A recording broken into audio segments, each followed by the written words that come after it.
Hey everyone, it's Morgan and welcome back to my channel. So, Happy New Year everybody! This is my first video in 2018 and I'm super excited for everything this new year has to come. So, last year I drew an apple, and this apple was my first drawing with my Prismacolor pencils because I got them for Christmas last year, and New Year's was the first time that I sat down and decided to try them out.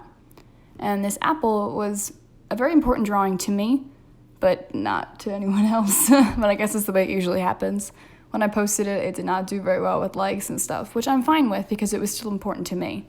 But it was the first realistic thing I ever attempted, and my first attempt with my pencils. So this year, for New Year's, I decided to redo my drawing of an apple. I used a different apple for reference, but I decided to revisit everything and try again with my pencils and just see how far I've come. And I'm actually really proud of the improvement. So enough with the boring stuff. You're probably wondering what I'm doing with my pencils right now. The first thing I was doing was mapping out the darkest places on the apple. This is my first layer, and I actually used my lightest color red just so I had an idea. Because I wasn't sketching out these lines with a pencil first, I decided to use my lightest red to figure out where the lines would be on the apple that showed the darkest pieces of it. Next, I went in with a very light yellow and went around all the other areas that I didn't cover with red, because the basis of this apple was mostly yellow, and I could layer more red on top of the yellow, but I couldn't do the opposite. So, in order to get everything in the apple covered with some kind of color, I went over mostly everything with this light yellow. All of this is done with a very light hand and in little tiny circles. Instead of coloring with straight lines, you want to do little circles to make sure the color comes out flat and nice. After this, we move on to the second layer, which I do with a slightly darker red. Throughout this drawing, I use 4 different reds, and I've left the colors for every pencil I used in the description below in case you want to follow along. The second layer, I use the darker red to go over the darker spots of the apple, but the highlighted parts of the apple I leave in the lighter red. This again is just another layer on top to make sure I know what's going on and I'm mapping things out. Also, in order to get the flat, shiny color that you want for the apple, you need to build up a ton of layers. So the second layer, it might not be the most important layer, but all the layers are important at the end to make sure you get the nice, shiny, flat texture you want.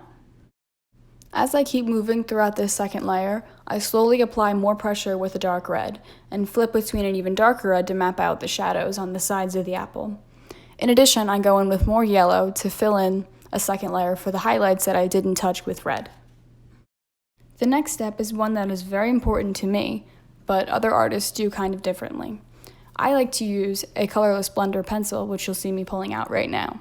This pencil is crucial to me because it blends together all the layers, the ones that I've set down so far. And like the different color reds will start to blend together now and look like different shades of red instead of just different blotches of color.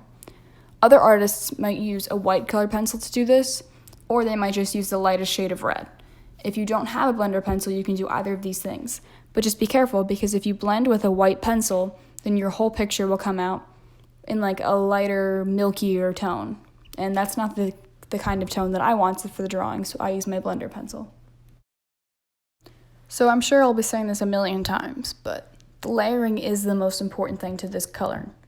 In order to get it to lay down right, you need to work on layers. So when you see me switching pencils, it's just me going from layer to layer, and gradually it's going to be getting darker. I gradually pull out my darker pencils and go back over the details. You see like the little stripes in the apples will start to get darker as I use darker pencils and fill in the rest of it with a heavier hand. The farther you go in your layers, the heavier you can make your hand be, which means the darker your pigment will come out. Then my next step, as you just saw me do, was I pulled out a warm gray pencil to map out a shadow on the right side of the apple. This was the biggest shadow in the picture, so I quickly went over with some gray and then blended it back out with my blender pencil. Then as I keep going, all I do is just press harder with my red, go back to put some more gray in, blend it out again, and then go back to red. It's very repetitive, and it might take you a while, but that's the point. The more you do it, the better it ends up looking. The more layers you use, the better it'll look. The bottom line is you can't skip these steps. And it is very repetitive. And just in case it's going a little too fast, don't be afraid to pause this at any time, because you can always go back with the video, but you can't go back with your drawing. So make sure that you're being careful with what you're doing. So the next thing I noticed with my drawing was that my reference had a lot more yellow that you could see behind the red. And since I already had the red down, I was wondering how I could do this, especially since my yellow and my red weren't blended together that well yet. So what I decided to do was take the darker shade of yellow. The two yellows I used were jasmine and lemon yellow. And lemon yellow was very bright, and jasmine was more dull, but I wouldn't say that it was darker. So I used the jasmine pencil to just burnish all around where the yellow and the red touch. It didn't make a huge difference to the shade of the yellow, but it did help make the red and the yellow kind of blend together and look more natural instead of just red piercing into some yellow. At this point, I move up towards the stem, and to do this, I used a light green and a slightly darker green, and I just very lightly used little circles to pull it out towards the yellow. And then I used a light brown for the bases of the stem, a little bit of dark brown on the side, and then a brighter mid-tone brown just to put in between those two. Then I pulled out my white pencil and drew a thin line on the very left side of the stem, and then put in all my highlights on the apple. There was one to the right of the stem, one right below the stem to the left, another one a little farther to the left side of the apple, and the last one was at the bottom of the apple across the bottom and the right side. With this, all you have to do is just burnish on top of it, and then I blended everything out with my pencil again. In case you forgot what burnishing means, because that is a vocab term that some people don't know. I get comments about that sometimes. Burnishing is when you press your hardest on the pencil and get out the darkest color possible with that pencil. For the white, you need to burnish over it because you already have color layered down. So in order to make the white show up, you have to press very hard with it. Now, as we're nearing the end of our drawing and we have most of our layers down, I move on to the small details. The first thing I did was use a very sharp black colored pencil to go around the whole outline of the apple and the outline of the stem and the little line underneath the stem that shows where the indent starts of the apple. One of the most important details was using that darkest red to really make the details pop. And by the details, I mean those little jagged lines you see that show the curve of the apple. Those are all done with the darkest red so that you can clearly see where they are, and that's what makes the colors look all blended happily together to your eyes. Since you see the lighter reds and the milky white and the milky yellow, the dark red that shows those details is what makes everything look good. For the rest of the drawing, all I'm doing is using the blender pencil to make sure all those layers are happily together, and I'm adding more details.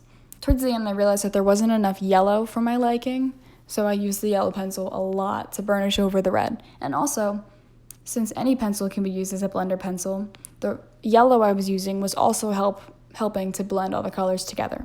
The colorless blender pencil it's unique because you're blending without adding another color. But like I said, you can use any pencil to blend. The only reason people don't usually do this is because it can mess up the drawing. Like I said before, if you use the white pencil to blend, the whole drawing will become milky looking. But since the yellow was a pencil that I wanted to show, I was getting more yellow in there and blending all my pencils at the same time. Now that I'm finally happy with the way the apple looks, I move on to the shadow in the background. To do this, I use a woodless pencil, which is basically just a stick of graphite, and I very lightly map out a little circle that I want the shadow to be in.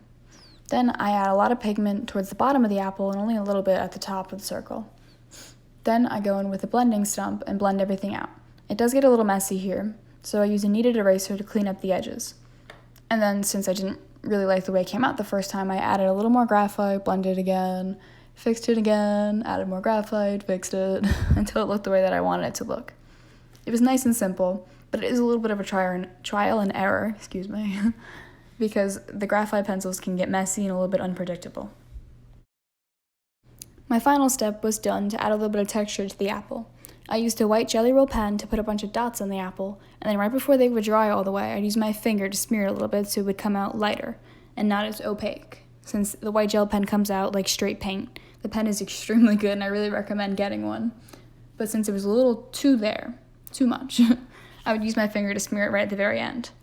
And then once I was done with that, I just went back in and added a couple more touches. I think I went back in with the dark red, just to add a little bit more detail, and then I was finally happy with it.